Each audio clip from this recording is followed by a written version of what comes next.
3, 2, 1. From Rapid City, South Dakota, and the Hardrocker Podcast Network, focusing on stories on and off the playing surface. This is the Hardrocker Huddle. My name is Josh Van Valkenburg-Gernert. Welcome into the Hardrocker Huddle. This is episode 29 today, and we're with new Director of Track and Field and Cross Country, Joe Stevens. Thanks for joining us.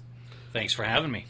Just getting started, you kind of grew up, you mentioned that you kind of moved around a lot, but you grew up originally in a small town in Oregon. What was that kind of like, and what was kind of, the experience of moving around a lot? Oh, boy. Little town of Condon, Oregon. It basically the only reason I was born there was because my mom couldn't make it to the Dalles, which is the larger community in the basically cow country of north central Oregon there. And she had to make a quick stop, and fortunately there was a nurse at the little clinic, and that's where I could technically say my home's at. We lived even outside of that even more. My mom was a nurse at that point, and my dad had a cabinet making business in this little town, and they did a lot of volunteer work for a lot of people in the area. And but it was a simple life as a kid.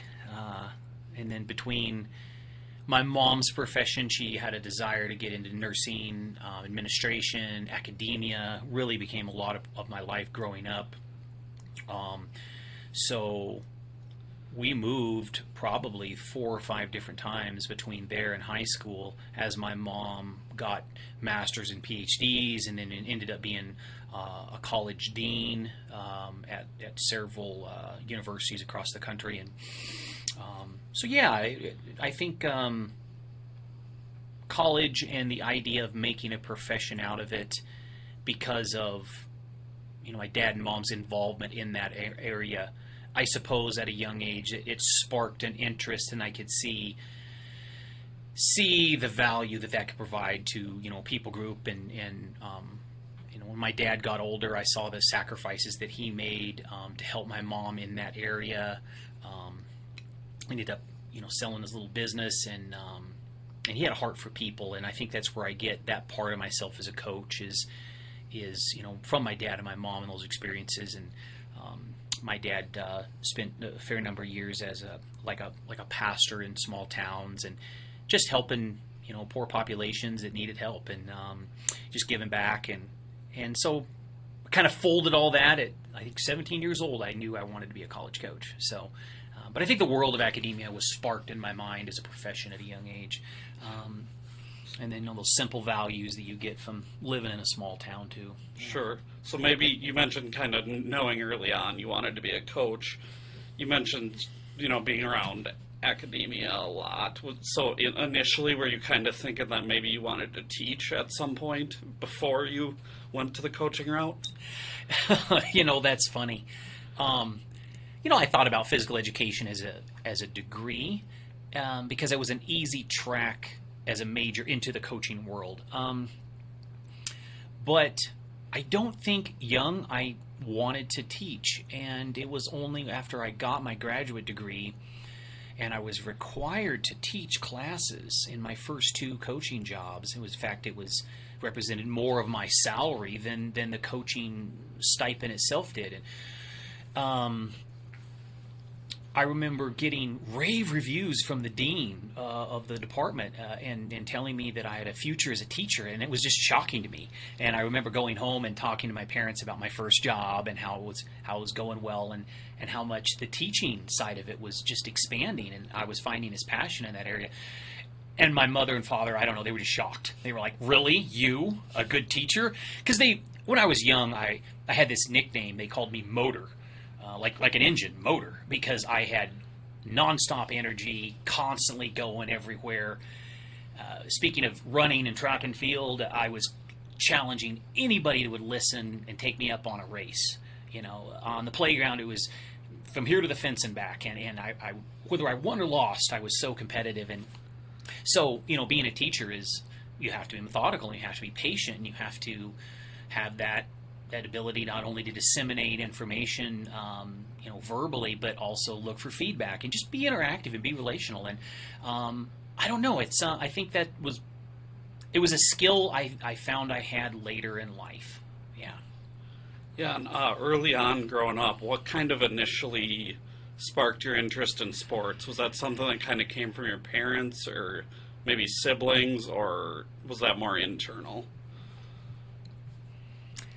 I think I was naturally gravitated to the athletic world, watching football games with my dad on Sunday. And I can still remember, him sharing stories with me how with his grandfather they would drive he grew up in southern Nevada, little bitty mining town in southern Nevada, Good Springs, Nevada. And him and his grandfather would drive up on top of this mountain to get the radio broadcast of a boxing match or the White Sox.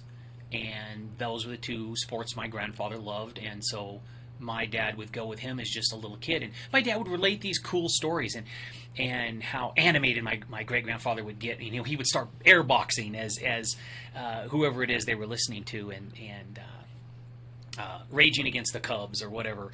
And I guess I could say I had a lot of those experiences with my dad. And we bonded, like I say. I mean, one of the interesting moments as a kid, we grew up with not a lot of money, and there was love in the family, but there wasn't a lot of money. And I would go outside. I was the youngest of two. I have one older brother.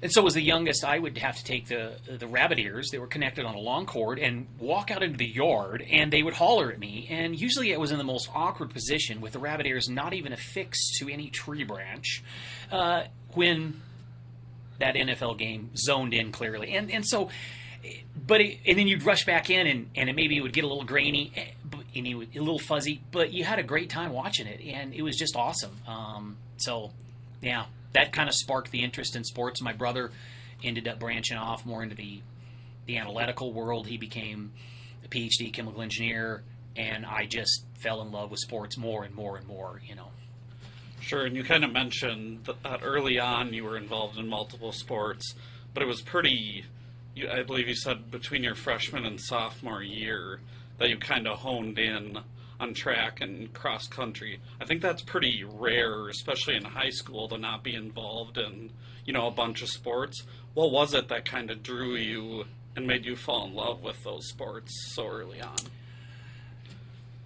I'd play anything. It was very competitive,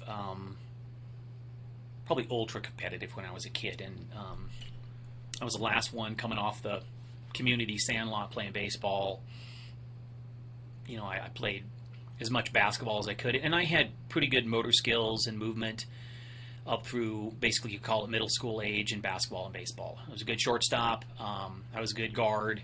I had a good dribble. I had a great fall away jumper, but I kind of hit that growth spurt from about 5 feet tall to 6 feet tall, and that happened early and middle and high school. And I always wanted to do the sport or the activity that I not only loved but also was successful at. And I think for me, that's always been important. I've looked at the abilities that I have and whatever they are, as a gift, not for me to just use selfishly, but to develop for hopefully the greater good. And so I found a gift in running. My guts and my gas tank really started to stand out when I was interested in swimming as well. And then freshman year, we lived in Great Falls, Montana, and it was too far to go to a pool. I was homeschooled at the time because we were moving every 2 to 3 years for these different positions that my parents had and opportunities, and it was hard to get really roots in one place. And so I picked up running. I just started running. And I would always race kids, as I said, but I picked it up, and I asked my dad, who was a very good high school track and field athlete, back when they ran the 100-yard dash and the 220 and the 440.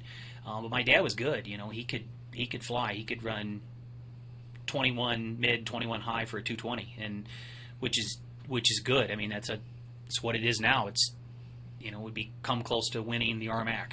And he was that good out of high school, and he never even got the opportunity to do it in college, and he had to just go to work right away. And so my parents always wanted to provide those opportunities for me, and they really blessed me with that. And so he gave me a little bit of a running guidance. Run 2 miles a day, because all I wanted to do was go out and do sprints. And he's like, Joe, you need to get some endurance. You say you want to do this longer distance stuff.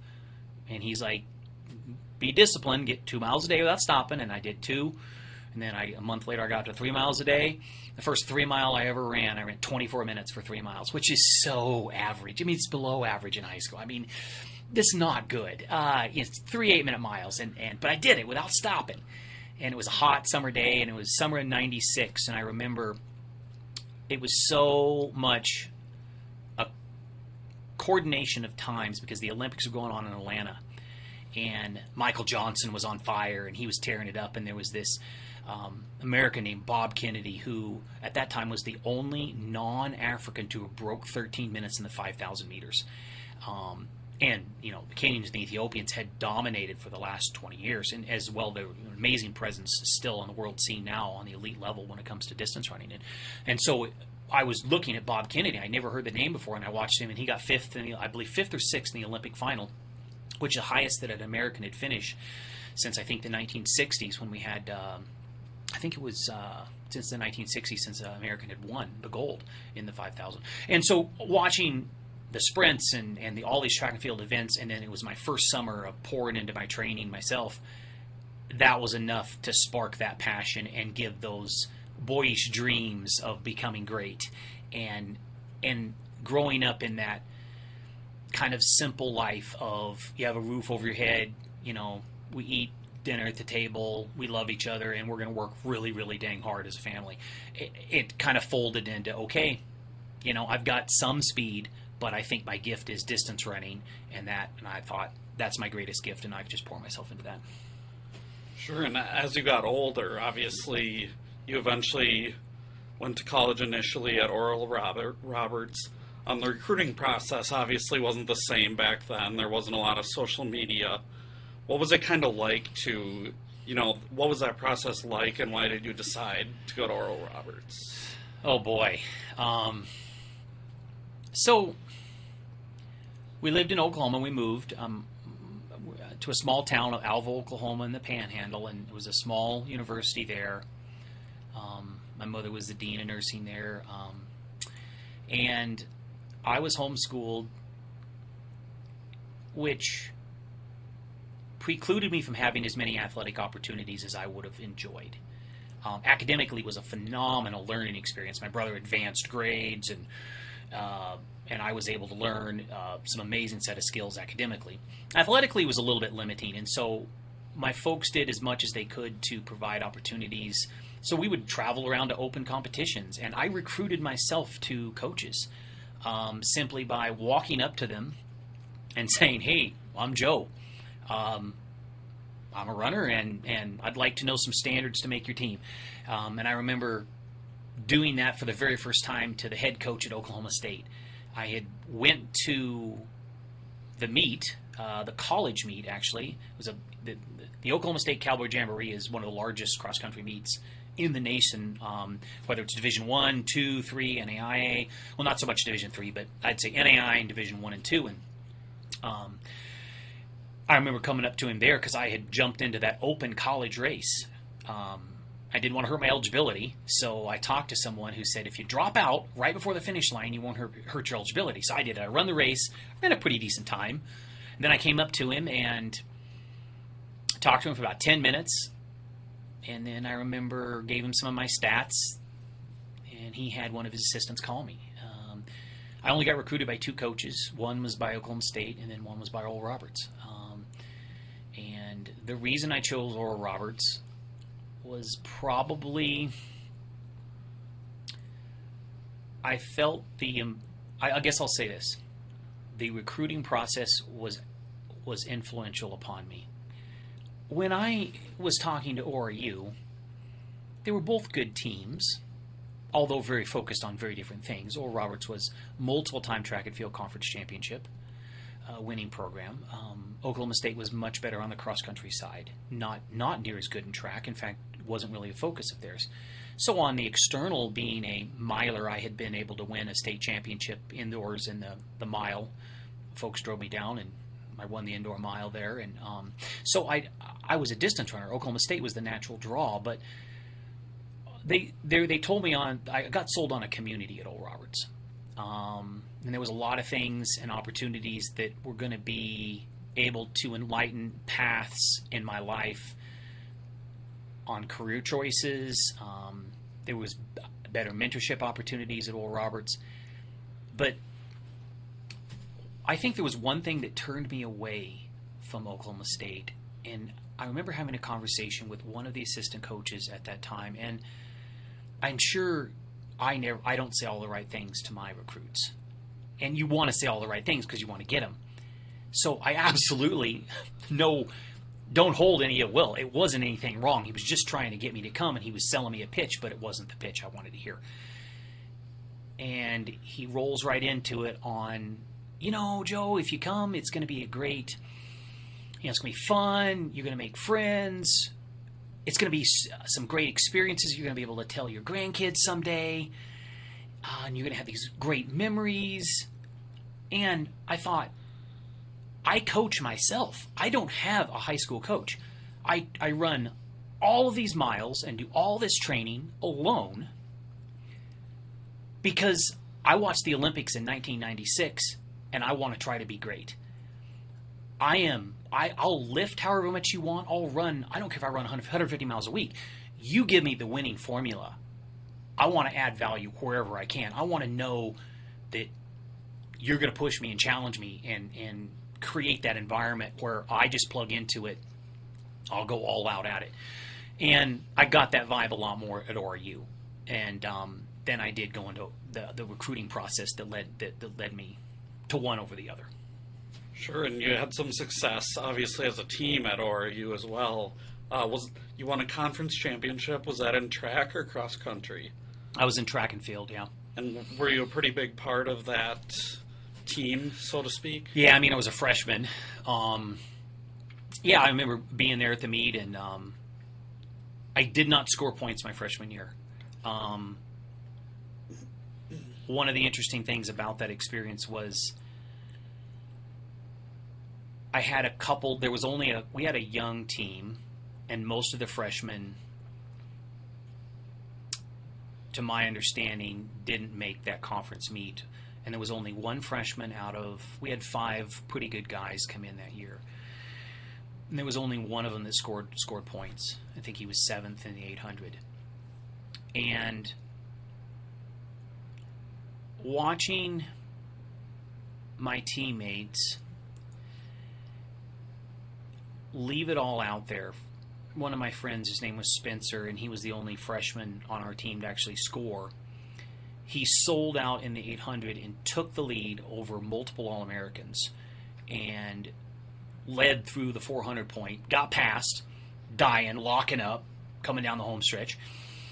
And I saw multiple story upon story. I saw guys step up that had never been on the 4x4 that were like a third string athlete, and they threw them on the 4x4, and they manned up and laid it on the line and did it extremely well.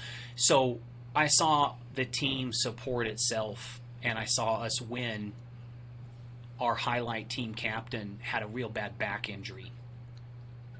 His name was Ben Holberg. Ben Holberg's now has a PhD in psychology, runs his own sports psychology clinic out in California. Ben was a great mentor, great guy in the time that I knew him there, and he led by example. One of the ballsiest guys you ever met, and with a back injury and almost no training, won 2 events at his senior year in the conference meet. And we had one of our best runners at that time who broke his foot the conference meet before in the middle of his race and then didn't drop out because he wanted to help us win. Then we won the year before. So I didn't get to run that day because I was a young freshman, and honestly, the Division I level, I wasn't good enough for it yet. I developed into being the kind of runner that could compete, on the conference level and then do well. And later on, when I ended up transferring schools, was able to go to the national meet a couple of times as an individual, but I was a young kid who didn't know how to race. I was a homeschool kid with very little experience, and I needed to get faster and stronger. But what I pulled away from that was team matters, the buy-in matters, guts matter, heart matters, and all of this is bigger than yourself. And all of this can pull you out of your fear, pull you out of the trepidation that you have when you're looking over there and there's some, these other legit D1 competitors, and it can be scary, but you forget about yourself when the team is on the line, and what you do matters for the team. And I always just wanted to add value.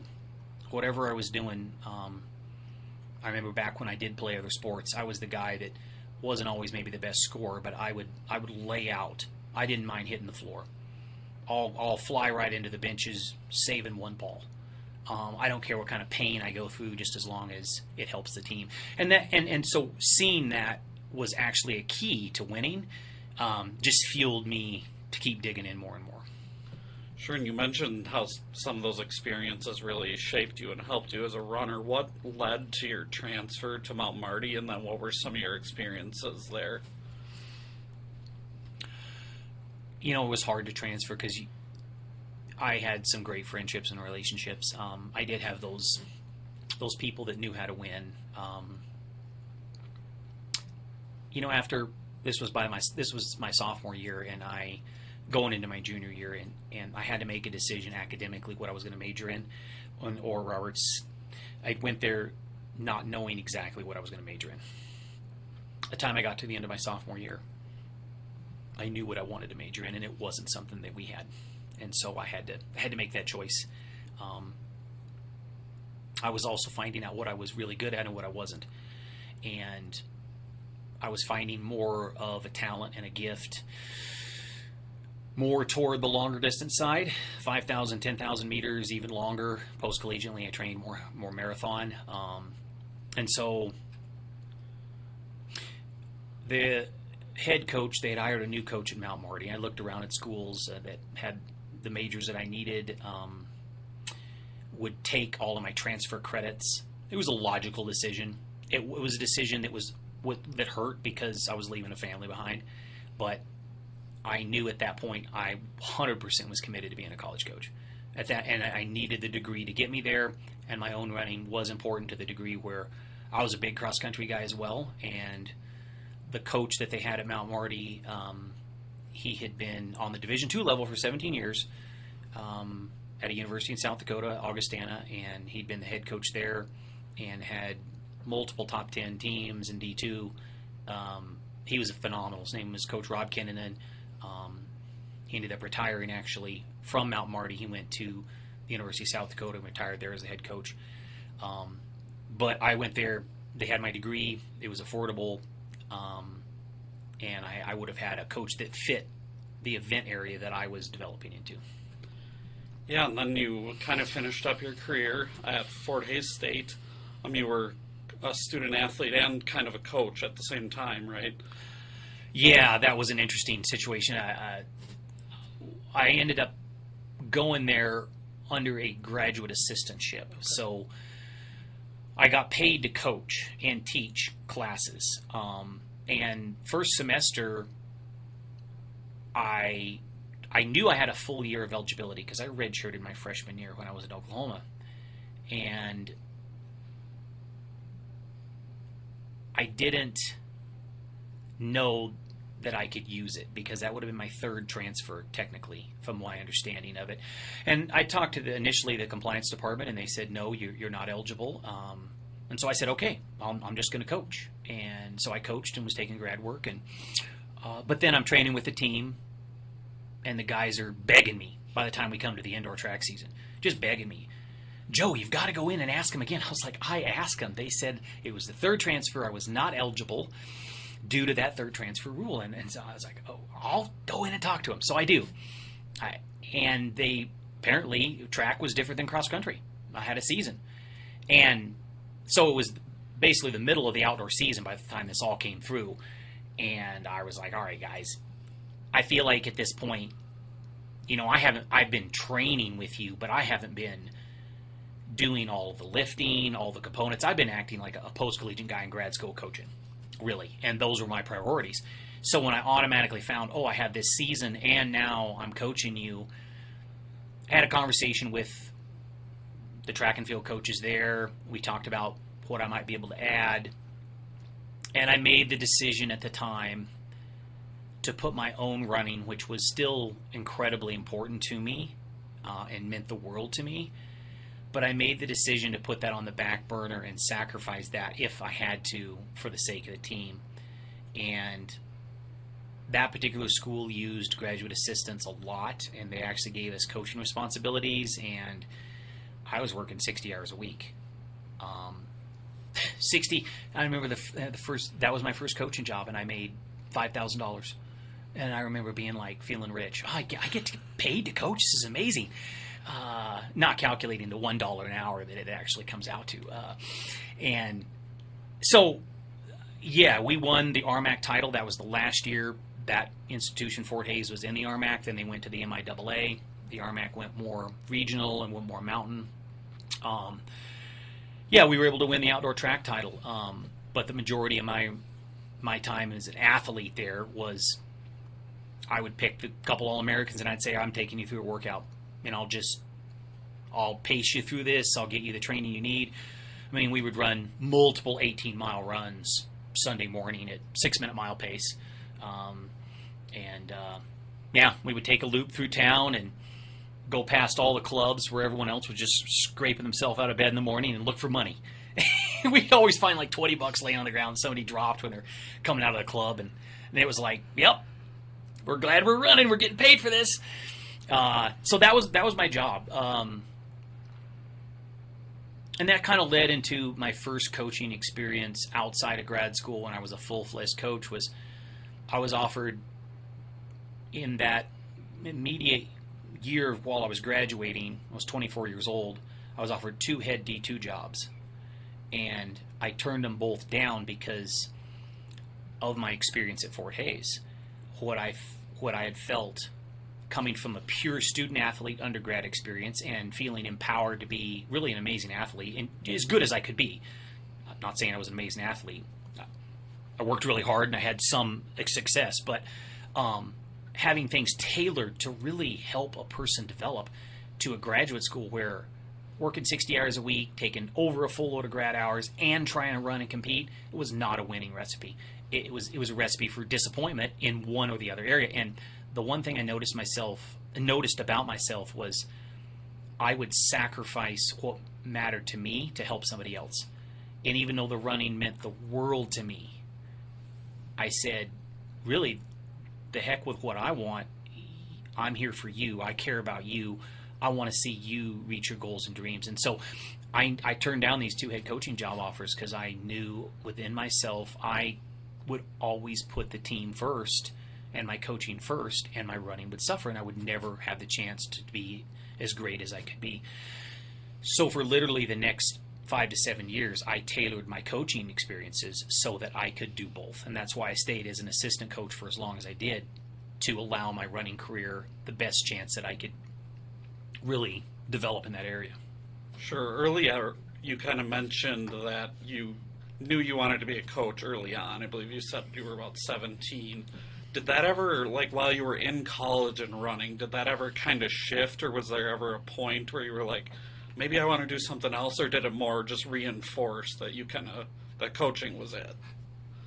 It completely reinforced it. That's a really good question.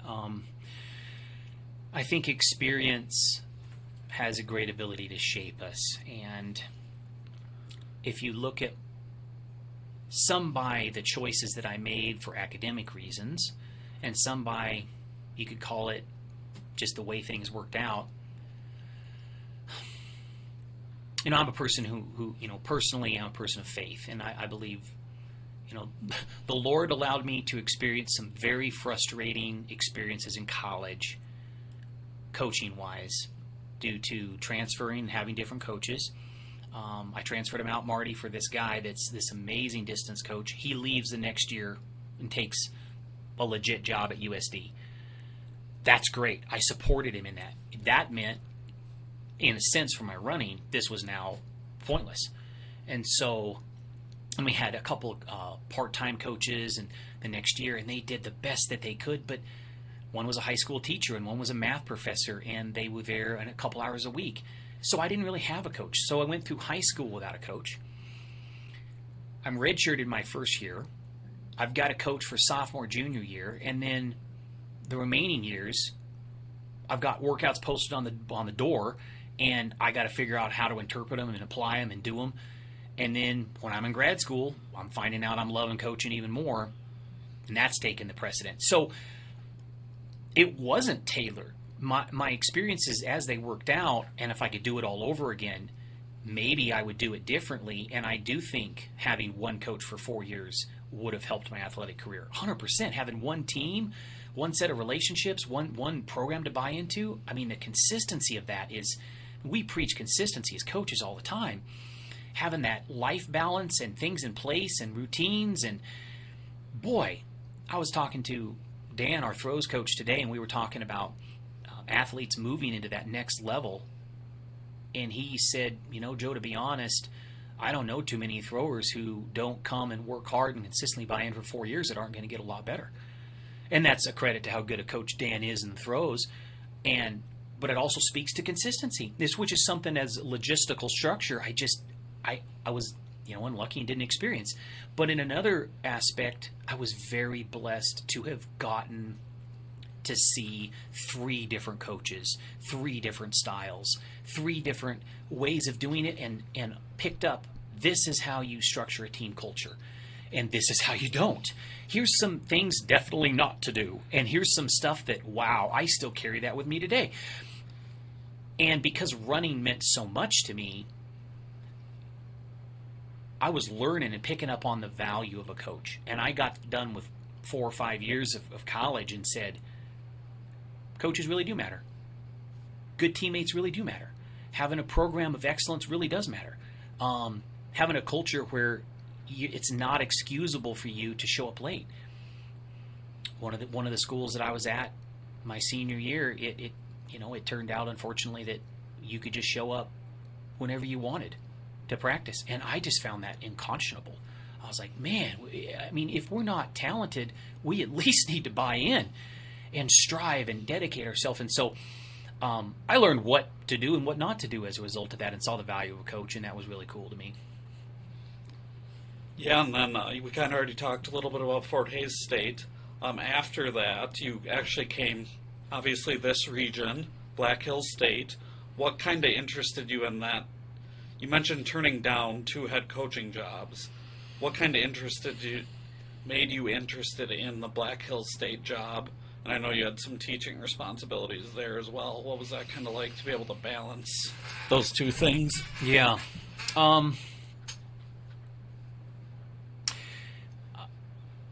I went to a high-altitude coaching clinic in northern Arizona, and I ran into Dr. Jack Daniels. He was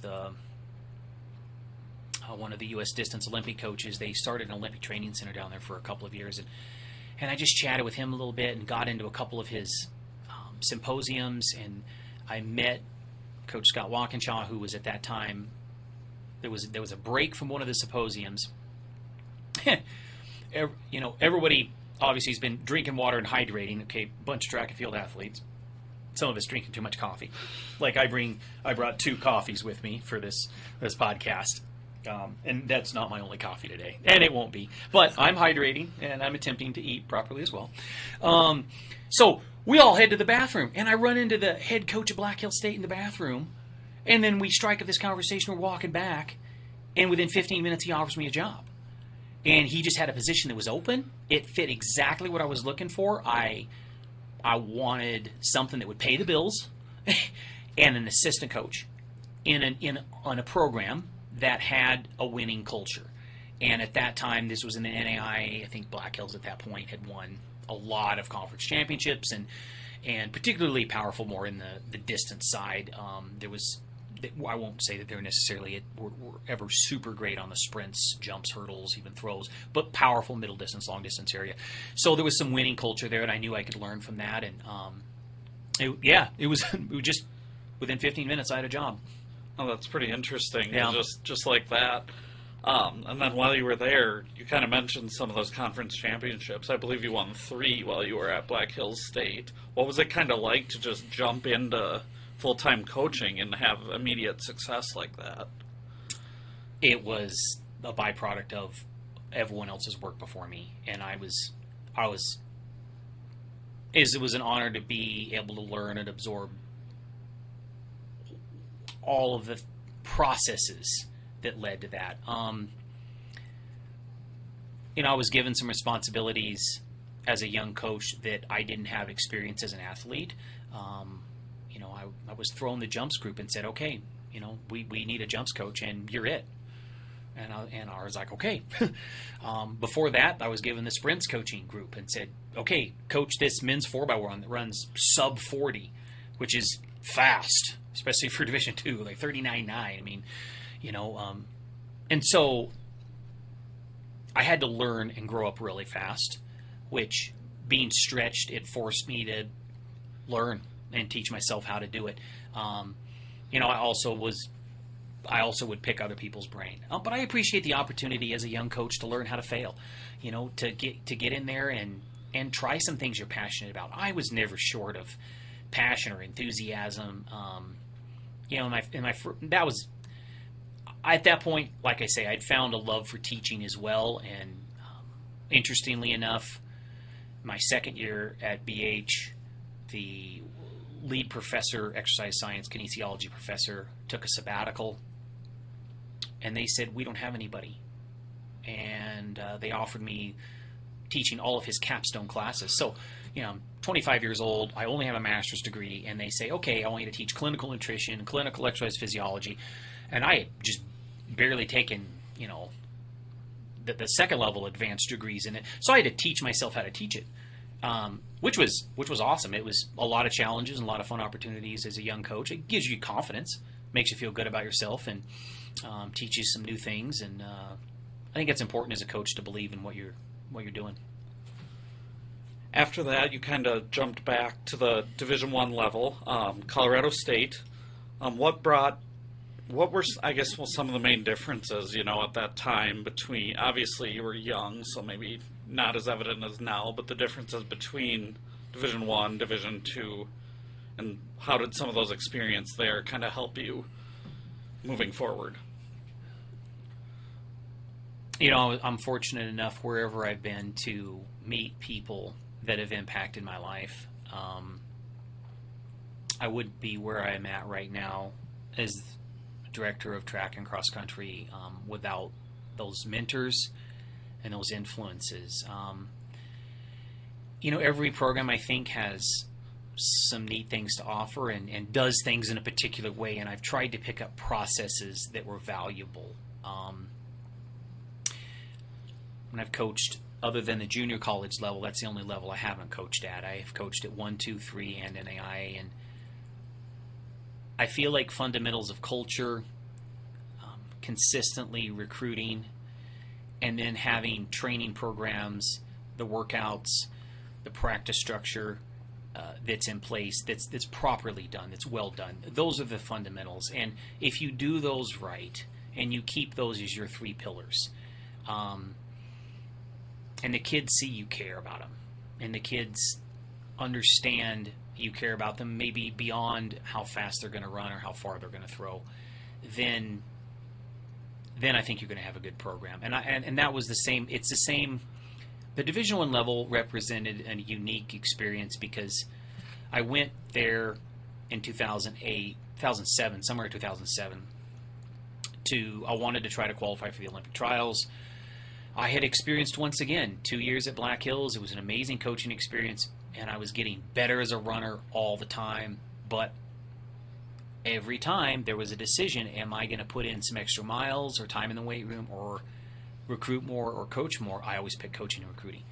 And so it was honestly a safety, a checks and balance for me. And I said, I have one last shot to try to be a great runner.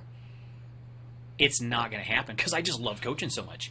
I was addicted to it, and I would always put somebody else before me.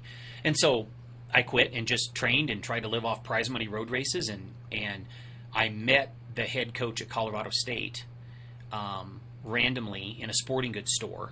and I recognized him right away. It was Brian Berryhill, and he was a former elite miler, multiple-time All-American on the Division I level, and so I knew who he was.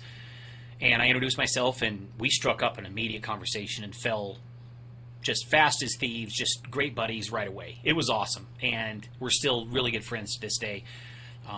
But yeah, I worked with him for several years at CSU, and then went with him when he took the head job at the University of Wyoming. Division I has a lot of talent, and I think it's easy on the Division I level to say that's just where the most talent goes, or you can honestly think, I think incorrectly, I know incorrectly, that talent's the only thing that matters. If you don't have the buy-in on the Division I level, and if you don't have a good team culture, and you don't have training methods and workouts that are properly designed for those athletes, it doesn't matter how talented the kids you're going to get. I spent 7 years on the Division I level getting in amazingly gifted individuals, top 25 in the country, where you're fighting Texas and Oregon, and these kids could go to these schools on scholarship, and they're coming to our school instead.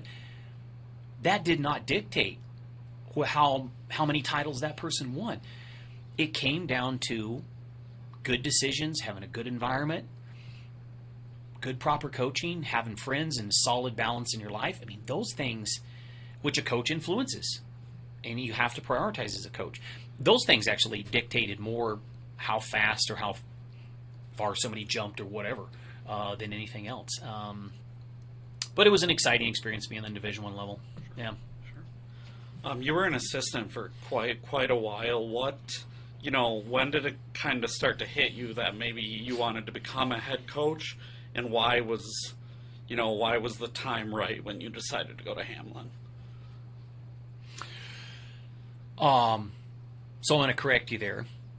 You said I went to Hamlin. Went to Bethel. One of my good friends, Devin Monson, head coach at Hamlin. I'm gonna have to tell him. Yeah, I was doing this podcast, and I got accused of being you, and he's gonna be like, oh, we can't have that, because in college Devin was better than me, and he constantly reminds me of that. And he's like, oh, it's a faster runner. No, those are good guys. The Maya conference is a good Division III conference. I got to be a part of there at Bethel, and what happened was I went to the University of Wyoming to be the recruiting coordinator. So 80% of what I'm doing, I did coach the distance runners, a lot of the distance runners at times, but that only represented, 10, 20% of your hours. 80% of it, I'm recruiting sprinters and jumpers and distance runners. And our roster went from, I think, in the mid-70s to 110, 115 in 3 years. And the women's team went from one of the bottom teams in the conference to runner-up in the conference. And men went from being definitely in the bottom half of the conference to being just a really good team. We had a really good cross-country team. Got a girl into NCAAs in cross-country. So the team went from struggling to, under Brian Berryhill and whatever value I was able to provide, we bumped it forward. But there needed to be some changes to take that program to the next level. I was hungry to move on and to take on more of a coaching role. Recruiting coordinator. So I'm in my early 30s. I finally hung up my spikes. I'm no longer pursuing my own running career. I'm full-fledged, whole hog college coach. And I'm gung-ho, this new young coach, to be fired up to fully commit to it. And I worked 80 hours a week, lived off coffee, chicken wings, and soda. I mean, I found out after 3 years, you get a migraine and the doctor tells you, oh boy, what are you eating? How aren't you sleeping? And I'm like, well, I mean, a little. And so I had to learn the quote unquote holistic part of life and the balance. And I still remember one of the guys that would speak into my life, even when I left his school, which tells me he's a good coach. And he was the throws coach at Colorado State, and Brian Bedard was his name. And I was at the University of Wyoming, hungry to move on and be a head coach, but very fired up for the kids I'm working with we're at the conference meet, and I am screaming and yelling and just running everywhere. Just this nickname from my kid, the motor. You know, I'm motoring everywhere. I'm just going crazy. And Brian looks at me and he goes, Joe, I love your passion, but what you're doing is not sustainable. And I'm like, I'm 31, 32 years old. Like, what are you talking about? You know, I'm still holding on to my athletic fitness that hadn't all left at this point. You know, now it's pretty much all gone. But I didn't believe him. I thought, oh, you're just, you know, I know he's had a lot of success, but you're just an old guy. Nope. He's 100. I mean, I found out a couple years later. Got to take care of yourself. Coaches have to learn life balance just like we teach our athletes. So I'm glad I learned that lesson going into Bethel. So I was hungry. I was hungry to be a head coach.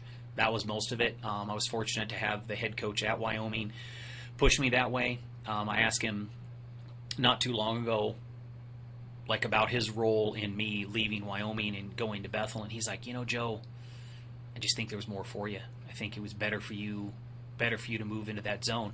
And it was. Yeah, it was the right call to go there. I grew a lot over the last 7 years, which wasn't always comfortable. I think growth comes as a result, for me anyway. You try something, you learn from the pros and the cons of that, and then you grow after being introspective about your process. I would get athlete feedback. I had never experienced being the head coach and having anonymous student-athlete surveys come through, and I go, oh, I can't believe this person wrote that I only care about the faster runners. You know, and I'm like, I mean, I love all you guys. I care about you all. I mean, I'm not just in this for the ones that are going to score points, and I want all of you to reach your full ability. I knew that within myself, but what I did is I sat down with our AD there, and I said, this hurts getting this athlete feedback. This is truly not me. I got a good heart. And he's like, Joe, you got to look at what they're actually saying. I was like, what do you mean? And he's like, well, you got to analyze. You know you're not a bad guy. You know you don't just care about the faster kids. You know, everybody has value. Do you ever tell that to them? I was like, well, no. I mean, it's kind of a common human principle. They should know I care about them. And he's like, well, no. They're young. They're 18, 19 years old. They're alone for the first time. Maybe they haven't learned confidence. Maybe they're struggling in their academics. Maybe their girlfriend or boyfriend just broke up with them. You don't know what they're going through. And so, gosh, it was example after example. Being a head coach and learning communication is important. I'm a good analyzer of human behavior. I will say I have a very good gift of kinematic analysis, both from the human interactive personality traits, behavior patterns, picking up on nuances verbally, along with, physicality when you're at practice and watching a move. And I'm really good at that. And the one thing I had to grow into as a head coach was communication and saying, hey, I see this. I see you, and you're awesome, and here's why. And I found out that was just intoxicating to the culture, and it just invigorated growth. I had, I think, 11 women and 13 men, or maybe it was flipped around. I don't remember. I'm getting old. It was a total of 25, I remember, on the roster when I went to Bethel. And after 4 years, we had doubled that in size. And my last 3 years, I had an unbelievable relationship with my athletes, and the performance level was growing, and we had All-Americans, and when I left, one of my women's captains told me, she's like, Coach, if anybody ever tells you that you don't care and that you don't know what you're doing, just know that they're full of it. and I thought that was an amazing compliment, because I was fired up, I was enthusiastic, I was intelligent when I went there, but I had to learn how to be a head coach.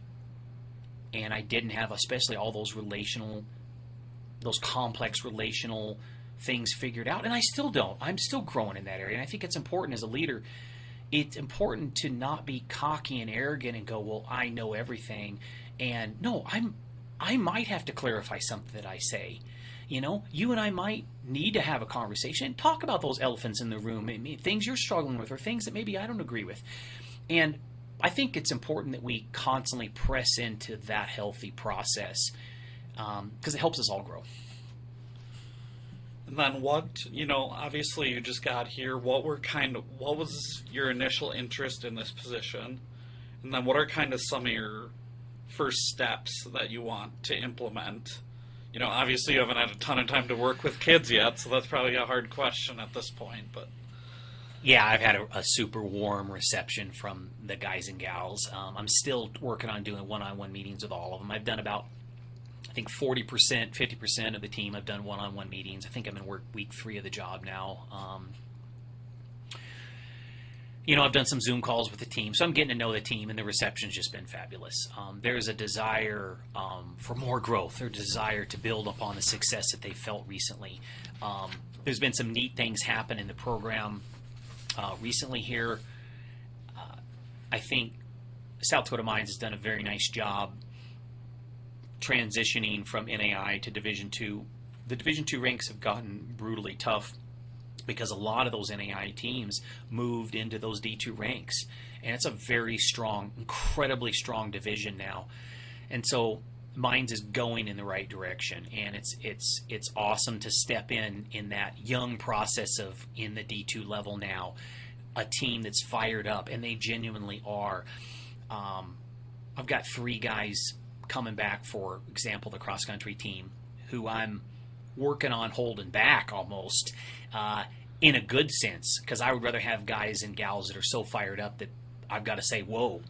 I mean, they're cranking 15, 16 miles a day, running 100 miles a week, and wanting to do crazy workouts. And my job is to hold on to that passion and just gently guide it. I had one of the multi-event athletes that scored last year, which is hard to score in the RMAC. Travis, he came by and graduate student this year, and just an awesome guy. And just big smile on his face with energy and excitement. And he's crushing training this summer. He's getting in the weight room, and he's working on the technical. So my athletes here they're ready.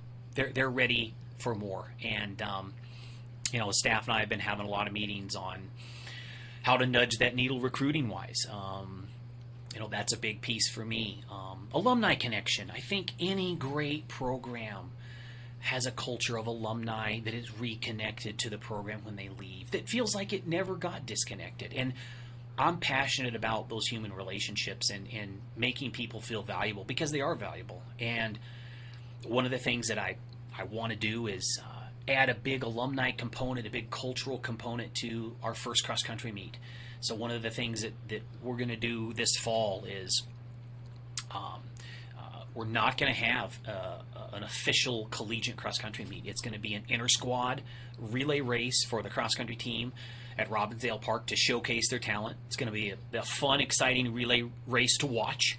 All the track team's going to come out. We'll cater a bunch of barbecue, send a letter to the alumni, get them brought in on it. Hey, if 5 show up, I'm going to feel honored.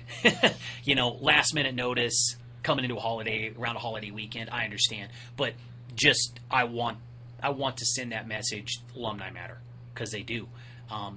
Student athletes matter, because without them, none of us would have a job. None of us would have a career.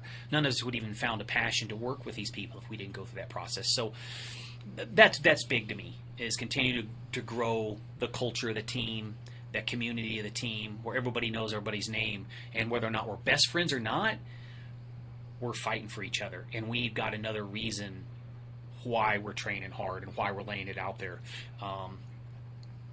I really want to grow that roster. I want those numbers to increase. That's a tangible, measurable way to see growth. And I think what would be more awesome than to double our roster, What would be more awesome than to see 100 guys and gals on the track and field team? And is that going to take some years? It's going to take some years. But that journey, that carpenter-like process, that's exciting to me. I was drawn here because I've got family in the area, bunch of family in the state of South Dakota. I grew up out west. A lot of my family still settled in the adjacent western states. I've got some of my best friends in the world that live here in the hills. I'm a big fisherman, so we're good fishing buddies. So for me, that lifestyle balance with my wife and I and our family, all of that combined with the opportunity to lead a program in ever-increasing levels on the D2 level, which is my favorite level of any level I've coached at. It's by far my favorite. It's that blend of academics and athletics. High-end can be in both, and I think here we're definitely high-end in academics. And that's an awesome thing about this school, a niche that this school has that not a lot of schools do. Incredibly affordable institution. I think about sustainability in the recruiting process and a winning formula. And if you look at the kind of degree programs we offer here and the amazing affordability of it, that's a gift to me as a recruiter to really sell and just even provide that information to somebody and say, hey, come to school here. Great degree. So there's just a ton of reasons why I'm excited to be here and build something long term. Sure, and just kind of looking at, some of the, I guess, recent years' results, are there any specific events that you think could really, compete pretty soon, and maybe some that maybe need more depth or longer term growth? Our throws have been a really nice component of our track and field team. We've had a recent addition of some distance runners from this last spring that were able to score in the conference meet. And, the RMAC conference on the middle distance, long distance side is the toughest in the United States. It's better than most Division I conferences.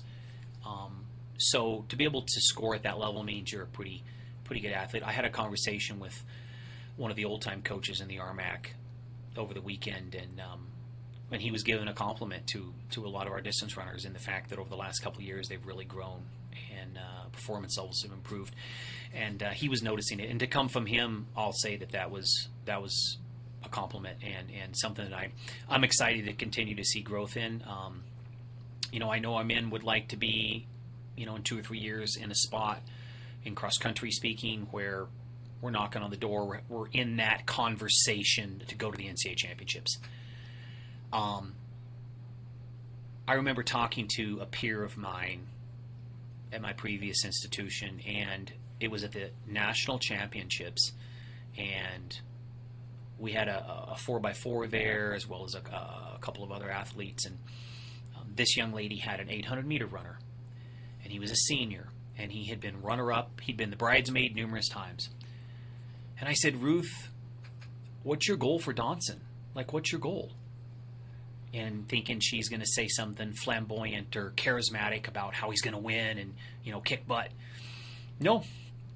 She said very maturely, he's going to go out and he's going to put himself in a spot to win. And he's excited to do that. And if you're in contention to win and you're giving it all you have, that's all you can ask for. Because you can control that. And what we can control here is our effort as a staff, is our ability to grow the roster, is, we've got some positioning with the throws to continue to score points in that area. We've got some multi-event athletes and some long sprints. I think relays are important. I'm a big 4x4 guy. Everybody loves a great 4x4. Would love to see our 4x4 relay continue to grow. And I think that's something over the next couple of years we can see it improve and the development of it grow. I'm a depth guy. I'm a community guy. And anytime you talk about relays, that takes a team. It's not about one person. That's about a team right there. And I'm a big team guy. So, yeah. Just looking ahead, kind of schedule-wise, I know you're early on. You probably don't have a complete schedule yet, but just want to talk a little bit about, I know you're going to the Roy Gryak, and also you kind of mentioned the alumni event. Do you want to talk a little bit more about those? Yeah. The cross-country schedules is the first to come up because it's obviously the first season that you come to. They're both equally important to me. We've had some conversations with the staff to highlight our track and field season. We want to get our team to meets where some of our athletes have the opportunity, some of our high-end athletes have those opportunities, whether it's going to over to South Dakota State in Brookings. That's one of the best D1 meets, D2 meets in the country. Indoor track, that's on our radar already. We're planning on taking a group to that. Outdoor track, that's that next stage of the conversation where we'd like to find a legit meet to take some people to. Cross country is a little different, it being a pure team sport. A lot of those experiences that you're having need to be about inoculating you to stressful circumstances. And going to the University of Minnesota, it's one of the best meets in the country, and doing it in September you're kind of getting thrown to the wolves out there, but that's a good experience. The regional championships are on end of November. I think it's November 18th or 19th. That's a long time. So I want us to emotionally and psychologically learn as a result of these races as much as we're physiologically. Thank you for listening to the Hardrocker Huddle with host Josh Van Valkenburg-Gernert. Follow on Apple and Spotify.